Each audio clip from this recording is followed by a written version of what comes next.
கடந்த 20 ஆண்டுகளாக இலங்கை மற்றும் தென்னிந்திய கேட்டரிங் துறையில் முன்னணி மற்றும் முன்னோடி நிறுவனமாக திகழ்ந்து தனது தன்னிகரற்ற சேவையின் மூலம் மக்களின் நன்மதிப்பையும் நம்பிக்கையும் பெற்ற ரூபீஸ் கேட்டரிங் நிறுவனம் தற்போது வென்யூ சோர்சிங், கேட்டரிங், டெக்கரேஷன் என முற்றுமுழுதான ஈவென்ட் பிளானிங் சேவையினை வழங்குகின்றது. உங்களது நிகழ்வுகள் எதுவானாலும் rubiescatering.co.uk உங்களது நிகழ்வுகள் எதுவானாலும் தங்கமான பொழுதாக மாற்றிட rubiescatering.co.uk.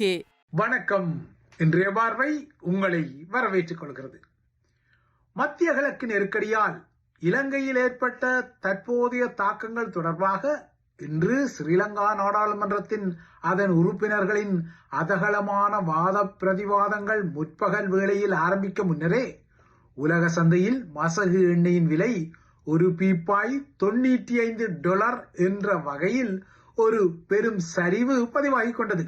ஹோர்முஸ் நீரிணையை மீண்டும் திறப்பது என்ற விடயத்தையும் உள்ளடக்கிய 2 வார கால போர் நிறுத்தத்துக்கு அமெரிக்காவும் ஈரானும் இறுதி நேர டிரம்பின் காலக்கெடுவில் ஒப்புக்கொண்டதை தொடர்ந்து இந்த எண்ணெய் விலை சரிவு ஏற்பட்ட அதே சமகாலத்தில் இலங்கை உட்பட ஆசிய பசிபிக் பங்கு சந்தைகளும் ஏறுமுகம் கண்டன. இலங்கையில் அடுத்த வாரம் தமிழ் மக்களும் சிங்கள மக்களும், குறிப்பாக பௌத்த சிங்கள மக்களும் சித்திரை புத்தாண்டை கொண்டாட தயாராகும் நிலையில் தமிழர்களுக்கும் சிங்களவர்களுக்கும் கொஞ்சூண்டு ஆறுதலை வழங்கும் வகையில் மத்திய கிழக்கில் இந்த 2 வார கால போர் நிறுத்தம் என்ற நிலைமை வந்துள்ளது. எனினும் கடந்த ஏப்ரல் 1ஆம் தேதி இலங்கையருக்கு அறிவிக்கப்பட்ட மின்சார கட்டணம் இன்னும் உயரும் என அரசு தலைவரே அறிகுறியும் காட்டிக் கொள்கிறார்.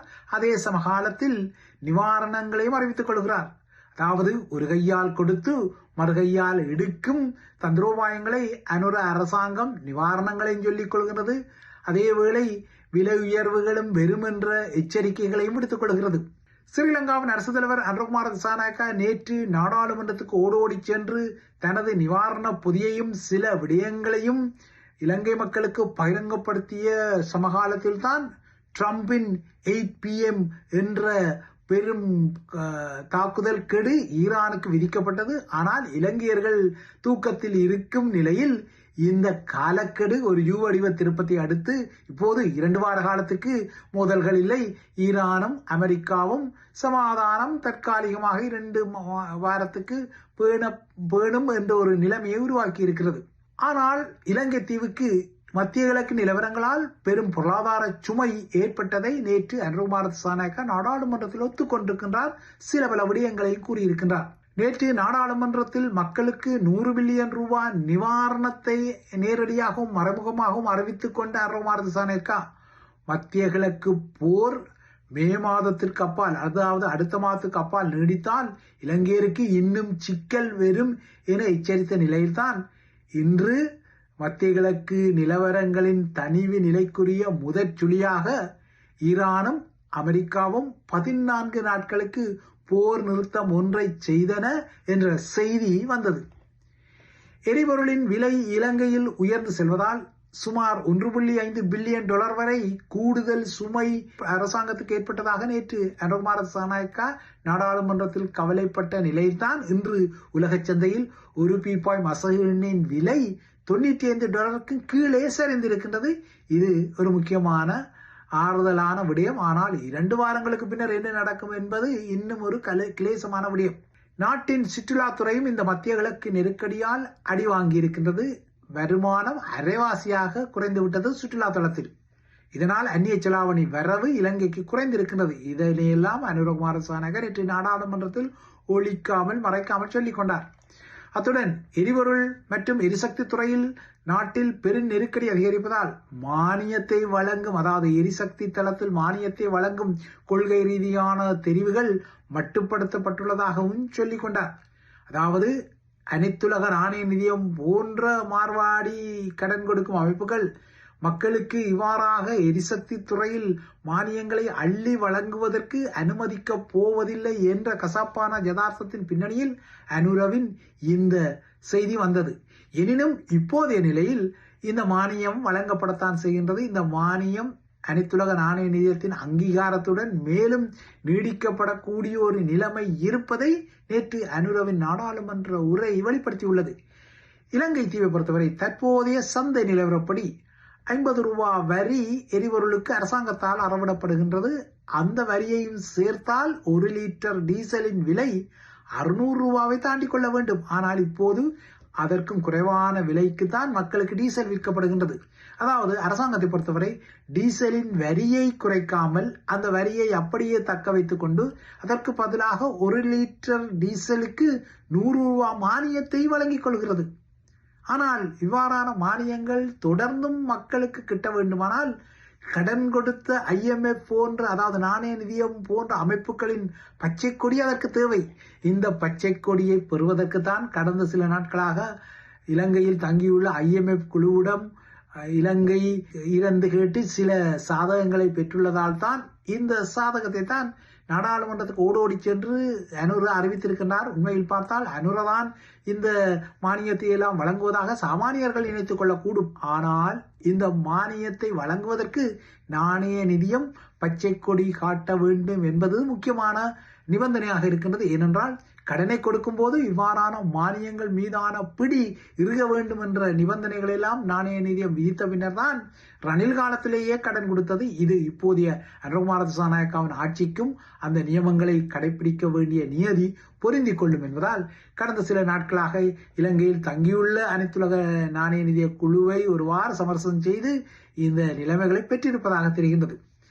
இவ்வாறாக உலக அரங்கில் மட்டுமல்ல, தாமே செய்வதான, அதாவது யாராவது செய்தாலும் அதன் பெறுபவர்கள் தமக்குரியது என்பதை காட்டுவதற்கான உரிமை கோரல்கள் இருக்கத்தான் செய்கின்றன. இது உள்ளூர் அரங்கில் அனுரவின் வெளிப்படுத்தல்களுக்கும் பொருந்தும். உலக அரங்கில் தற்போது தீவிரமான பேசுபொருளாக உள்ள அமெரிக்க ஈரான் போர் நிறுத்தத்துக்கும் இது பொருந்தும். 2 வார கால போர் நிறுத்தம் ஆனாலும் இதற்கும் 2 தரப்புமே தமக்குத்தான் வெற்றி என முழக்கமிடுகின்றன. அமெரிக்காவின் கிழக்கு நேர 8 மணி காலக்கெடு இடம்பெறுவதற்கு, அதாவது ஈரான் மோசமாக தாக்கப்படும் என ட்ரம்ப் அவதூறுகளுடன் எச்சரித்த நிலையில் அந்த காலக்கெடு முடிவடைவதற்கு சில மணி நேரம் இருக்கும் நிலையில் இறுதி நேரத்தில் 2 தரப்பும் ஒரு போர் நிறுத்தத்துக்கு ஒப்புக்கொண்டன. இது உலகுக்கு ஒரு ஆறுதலாக வந்தது. இப்போது 2 தரப்புமே இந்த போர் நிறுத்தம் தமக்கு கிட்டிய தனித்துவமான வெற்றி என தீவிரமான உரிமை கோரலில் ஏட்டிக்கு போட்டியாக ஈடுபடுகின்றன. இது அமெரிக்காவின் முழு வெற்றி என்பதில் எந்தவித சந்தேகம் இல்லை என குறிப்பிடும் அரசு தலைவர் டொனால்ட் ட்ரம்ப் இந்த ஒப்பந்தத்தின் கீழ் ஈரானில் செறிவூட்டப்பட்ட யுரேனியம் கராராக கையாளப்படும் எனவும், இந்த யுரேனிய விடயத்தில் சாதகமாக ஈரான் சில பதில்களை தனக்கு வழங்காதிருந்தால் இந்த உடன்பாடே ஏற்பட்டிருக்க முடியாது எனவும் கூறிக்கொள்கிறார். இதேபோல மறுபுறத்தை ஈரானும் தமது தரப்புதான் இந்த போர் நிறுத்த திட்டத்தில் மாபெரும் வெற்றியை பெற்றுள்ளதாகவும் தமது திட்டங்களை அமெரிக்காவும் ஏற்றுக்கொண்டதாகவும் கூறிக்கொள்கின்றது.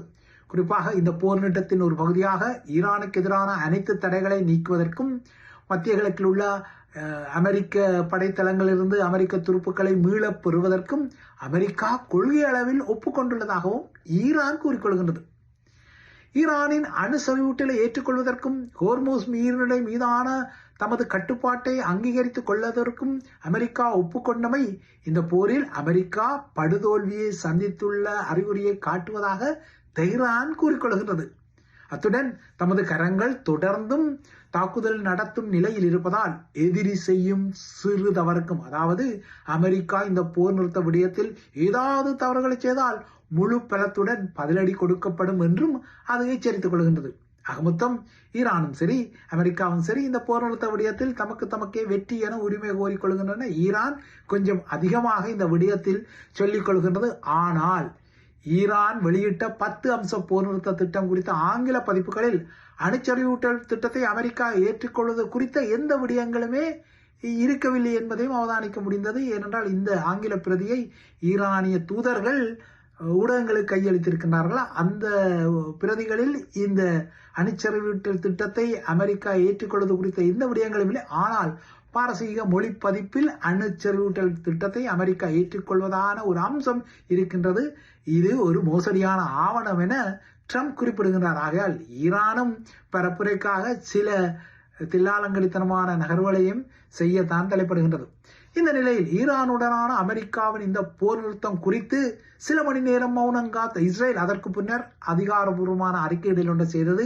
ஈரான் மீதான தாக்குதல்களை 2 வாரங்களுக்கு நிறுத்தி வைக்கும் ட்ரம்பின் போர் நிறுத்த திட்டத்தை தாமும் ஆதரிப்பதாகவும் இந்த 2 வார போர் நிறுத்தத்தில் லெபனான் சேர்க்கப்படவில்லை என்றும் அது கூறியுள்ளது. இதேபோல ஈரானிய புரக்சி அமைப்பான ஈராக்கிய போராளிகள் குழுக்களின் கூட்டமைப்பும் ஈராக்கிலும் மத்திய கிழக்கு பிராந்தியத்திலும் அமெரிக்காவின் தளங்கள் இல்லையென்றால் அமெரிக்கா மீதான தாக்குதல்களை 2 வார காலங்களுக்கு நிறுத்தி வைப்பதாக சொல்லி இருக்கிறது. ஆக மொத்தம் நேரடியாக அமெரிக்காவும் ஈரானும் சரி இல்லையென்றால் அந்த தரப்புகளின் புராக்சிகளின் சரி இந்த போர் நிறுத்தத்தை பேணுவதாக கூறிக்கொள்கின்றன. தற்போது 2 தரப்புமே ஒரு போர் நிறுத்தத்துக்கு உடன்பட்டு விட்டதால் 2 நாடுகளின் பிரதிநிதிகளும் நாளை மறுதினம் வெள்ளிக்கிழமை பாகிஸ்தானில் பேச்சுக்களுக்கு செல்லக்கூடும் என்ற நிலைமை உறுதிப்படுத்தப்படுகின்றது. இந்த போர் நிறுத்த அறிவிப்பு வந்ததும் இன்று அதிகாலை பொழுது விளராத போதிலும் தெஹ்ரான் வீதிகளில் ஈரானியர்கள் கூடி ஆர்ப்பாட்டங்களை ஆர்ப்பரித்தனர். ஆனால் ஈரானியர்கள் பலருக்கு இந்த 2 வார கால போர் நிறுத்த ஒப்பந்தம் குறித்து சந்தேகம் இருக்கின்றது.